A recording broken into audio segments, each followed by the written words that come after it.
नहीं राधिका जी, मेरे मुंह में कोई दही नहीं जमी। मैं सिर्फ पीटीआई को कोट करता हूँ और मैं सिर्फ times of India, times of को कोट करता हूँ। कर्नाटका के माननीय मुख्यमंत्री सिद्धरामैया जी ने कैटेगोरिकली कहा है कि ऐसी कोई उनके पास इस वक्त प्रपोजल नहीं है। हाँ, कुछ लोगों ने जो मुलाकात की थी वेरियस एमएलए मिनिस्टर से, उन्होंने रिकमेंडेशन कुछ भी मांगे, वो कुछ भी मांग सकते हैं। कांग्रेस कोई ऐसा प्रपोजल नहीं है। सिद्धरामैया बहुत स्पेसिफिक था। जहां तक 10% कोटा की बात थी, मैं टाइम्स ऑफ इंडिया को कोट कर रहा हूं, मैंने आपके कलीग माधव को भी वो रिपोर्ट भेजी, पीटीआई की रिपोर्ट है। नाना पटोले ऑन रिकॉर्ड है कहते हुए कि अमित शाह जी गलत कह रहे। हाँ, फिर से डिमांड कोई भी कर सकता है। नाविका जी, आपको थोड़ा सा नहीं समझ रहा है, मेरे तो मुंह में दही जम गई। लेकिन मैं जानता हूं कि हमारे जितने भी वोटर्स है, उनके मुंह में ना ही उनके आंखों में धूल कोई झोंक सकता है, ना उनके मुंह में दही जमी है कि अचानक से यासीन मलिक की पत्नी पत्र लिखती है राहुल गांधी को चुनाव के समय, और बीजेपी का पत्र आ जाते, ऐसी ऐसी डिमांड आ जाती, बीजेपी के पास डिमांड आती थी। नाविका जी, तहसीन पूनावाला जी, नहीं नहीं तहसीन नाविका, पूनावाला जी, आप टाइम्स नाउ और टाइम्स नाउ नवभारत इतना देखते हैं तो देख लेते हैं। सुप्रिया सूले जी ने हमारे ही इंटरव्यू में कहा है कि 10% मुस्लिम्स के लिए रिजर्वेशन हम देंगे। अब या तो कह दीजिए कि सुप्रिया सूले जी अलायंस पार्टनर नहीं है, इंडिया गठबंधन महाविकास आघाड़ी की पार्टनर नहीं है, कह दीजिए, राधिका जी, आप कह चाहते हुए दीजिए। जवाब भी नहीं दो, क्योंकि वो टाइम मुझे नहीं मिलता जो बीजेपी को मिलता, तो मैं उसका जवाब देता हूँ। सुप्रिया सुले का इंटरव्यू मैंने आपके रिपोर्टर को देखा। सुप्रिया सुले जी ने बहुत कैटेगरी, कास्ट बेस और क्लास बेस जो अफर्मेटिव एक्शन है उसकी बात की, ठीक उसी तरह जो माननीय मोदी जी ने गुजरात में मुख्यमंत्री होते हुए मुसलमानों को दी, जो कर्नाटक में बहुत मानी थी, जो आंध्र प्रदेश में 4% है। बता दीजिए मोदी संप्रदाय के जो उन्होंने किया, क्लास बेस्ड बैकवर्डनेस, धर्म के आधार पर किसी को रिजर्वेशन नहीं दे सकते, कैटेगरिकली सुन लो। और सुप्रिया सुले जी ने आपके कलीग को ये बात बताई है। उन्होंने उलेमा काउंसिल का नहीं लेटर नहीं है, नाविका नाविका सुप्रिया नाविका सूले जी के नाविका शब्द हैं। नाविका नाविका शहजाद, अब नाविका तहसीन पूनावाला को मैं फैक्ट बेस्ड रिस्पॉन्स देना चाहता हूं। तहसीन पूनावाला, एविडेंस नंबर 1, रेवांत रेड्डी का कल का बयान, 4% Muslim reservation will be taken if Modi परिवार comes to power and therefore vote for Gandhi परिवार। 4% मुस्लिम रिजर्वेशन, क्या यह संविधान सम्मत है? क्या यह अंबेडकर जी ने बोला था रिलीजियस रिजर्वेशन? दूसरी बात, मैं आपको दूसरा उदाहरण देता हूं, रंगनाथ मिश्रा कमेटी रिपोर्ट देख लीजिए, उसमें कहा गया है कि 27% ओबीसी रिजर्वेशन में से काटकर मुसलमानों को देना है, उसमें से एससी एसटी में से काटकर मुसलमानों को देना है। फिर सलमान खुर्शीद ने यूपी चुनाव से पहले एक घोषणा की, यूपीए ने इसके लिए बिल भी लाने की चेष्टा की और आखिरी में कर्नाटका में किया, और बंगाल में 77 ओबीसी कास्ट में से, सुन लीजिए, 75 कास्ट मुस्लिम के डाल दिए। और आखिरी और last evidence, Rajiv Gandhi during Mandal commission debate, सुनिए ध्यान से, मंडल कमीशन का विरोध करते हुए राजीव गांधी बोलते हैं, I have grave difference, they have not included large sections of minority who should be included. Rajiv Gandhi on record in parliament. मेरी बात सुनो, माइनॉरिटीज का मतलब क्या होता है?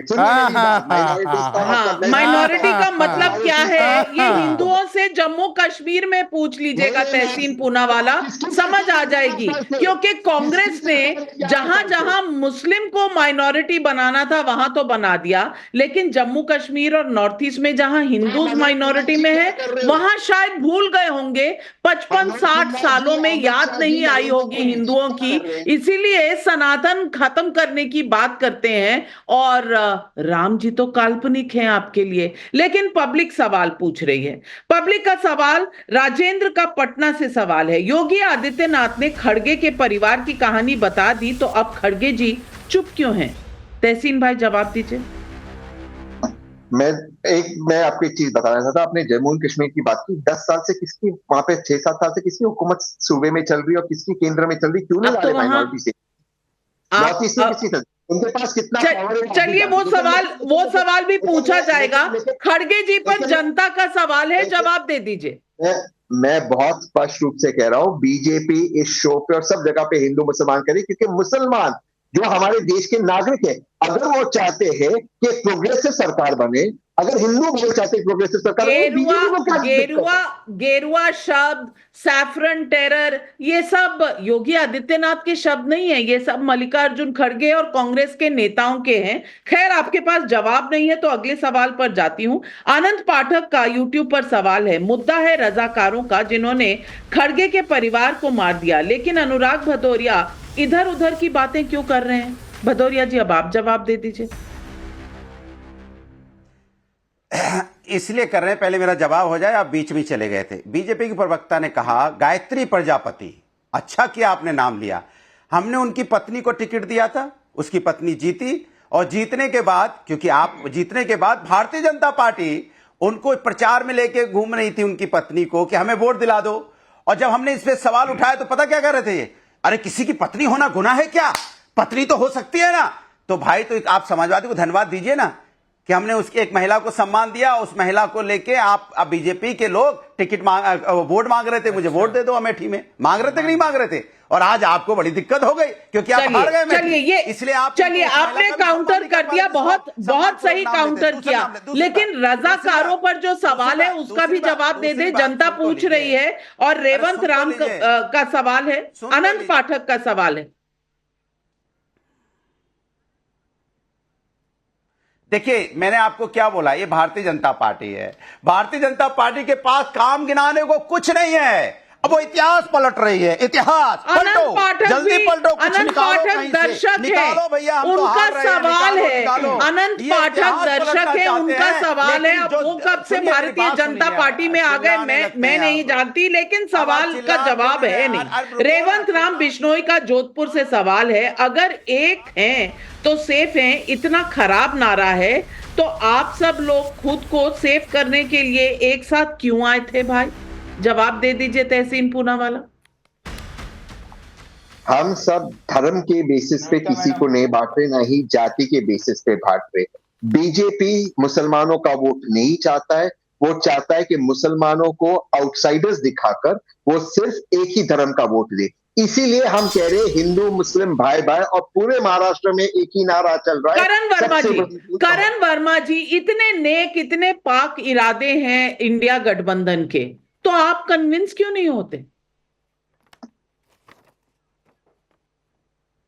मैं इसलिए नहीं कन्विंस होता नाविका जी, क्योंकि ये अपने मैनिफेस्टो में 2024 के लोकसभा के मैनिफेस्टो में रिलीजियस एंड लिंग्विस्टिक माइनॉरिटी के 6ठे भाग में खुद लिख रहे हैं कि हम पूरी पॉलिसी ऐसी बनाएंगे कि माइनॉरिटी इंकरेज हो ठेकों में और पब्लिक वर्क्स में। खुद ये बात बोली है, तभी तो मांग आई है, ये खुद आपने ये बात आगे बढ़कर बोली है। और बाय द वे, ये कर्नाटका में क्या चल रहा है, कर्नाटका में हिजाब ऑर्डर आते ही रिसाइन कर दिया, पीएफआई का एक एक चीज, एक एक फरमान पीएफआई का इन्होंने माना, एंटी कन्वर्जन लॉ हटा दिया, जो एआईएमआईएम पे दंगइयों पे केस थे उनको वापस ले लिया। तो किस लिए हम माने? आप सीधा सीधा पूरा आरक्षण देना चाहते, कर्नाटका में ओबीसी में पूरी तरह से मुस्लिम को इंक्लूड कर लिया आपने। तहसीन जी हमसे बोल रहे थे कि हम ये नहीं करते, अरे आप सीधा सीधा पूरा ही पूरा आरक्षण उनको दे देते हैं। कुछ वर्ग अगर हैं, वर्ग ना कि धर्म, वर्ग के आधार पे अगर सोशल और बैकवर्ड, एजुकेशनल तौर पे बैकवर्ड है, जैसे गुजरात में, उसमें दिया जा सकता है। आपने तो पूरा पूरा एक धर्म को उठाकर एक उसमें डाल दिया ओबीसी में, और उस ओबीसी में जो असली ओबीसी थे उनके हिस्से का आरक्षण तो आप खा गए। तो भाई आपके हाथी के दांत हैं। और राजीव गांधी ने डिबेट ऑन मंडल कमीशन पे जो लिखा था, जिसमें कहा कि the constitution very clearly differentiates between scheduled caste and backward classes, why did our constitution makers make this distinctions? They had something in their minds, why have we lost that distinction? And the national goal is a casteless society. Casteless society तब था, अब आपको cast वाली society चाहिए, क्योंकि मुसलमान एक साथ चाहिए, हिंदू बटा हुआ चाहिए। यही है ना फॉर्मूला शहजाद भाई? देखिए फॉर्मूला तो ये है कि ये तहसीन पूनावाला 1980s में ये ऐड दिया करते थे। कैमरामैन फोकस करो जरा, ये एक तहसीन पूनावाला ऐड में बोलते थे कि कास्ट, हंगर का कोई कास्ट है, क्रीड, ब्रेड का कोई क्रीड है, कौन से रिलीजन को ब्रेथ बिलोंग करती है। ये जो लोग आते हैं ना, ये बांटना चाहते हैं ब्राह्मण, ठाकुर, बनिया, हरिजन में, यादव में, सिन्हा में, शर्मा में, चतुर्वेदी में। ये भारतीयों को भारतीय नहीं देखते, ये भारत के लोगों को कैक्टाई की तरह देखते हैं। ये इतना बढ़िया इंग्लिश का ऐड दिया था इन लोगों ने, सारा कुछ भूल गया। और तहसीन को मैं एक ही सवाल पूछना चाहता हूँ, तहसीन पूनावाला सिर्फ इतना बताते, ये तो धर्म की राजनीति नहीं करते ना। रईस शेख समाजवादी पार्टी के ऑफिशियल एमएलए ने कहा है कि there should be Muslim part in the manifesto and Muslim should get aarakshan. अब कंडेम कर दे समाजवादी पार्टी के नेता रईस शेख ने तो ऑफिशियली बोला। अनुराग भदौरिया जी, जल्दी, आपको 15 सेकंड में आंसर देना है। नाविका जी कैमरा फोकस। 1980 कैमरा डोंट अरे रईस शेख ने अभी बोला है भाई, 2024 अभी बोला उसमें बात है। मत करो, बच्चे धक्के खा रहे हैं रोड पे, खाने दो, उधर कैमरा फोकस अरे मत हरे करो। कुर्ते वाले, UPPCS के आज बच्चे की रोड बात पे की हैं, रईस लाठी शेख खा आज रहे है, हैं। 1980 में रईस शेख फोकस नहीं किसानों पे, भाई, कैमरा समझाओ भाई, 1980 फोकस, 80 फोकस, 1980 फोकस करो, कैमरा 2024 में फोकस मत करना, नहीं तो बेरोजगारी, महंगाई, किसान, महिला अत्याचार सब दिखाई देगा। अनुराग जी, ये रईस शेख, मुझे ये बता दीजिए फिर खड़गे जी ने अपने परिवार की बात क्यों कही? क्या वो 2024 की बात है? और उसी पर मुकेश चौधरी जयपुर से सवाल पूछ रहे हैं, खड़गे जी दलित हैं और उनके परिवार के इतने लोगों को जलाने वाले रजाकार थे, तो सब चुप क्यों हैं?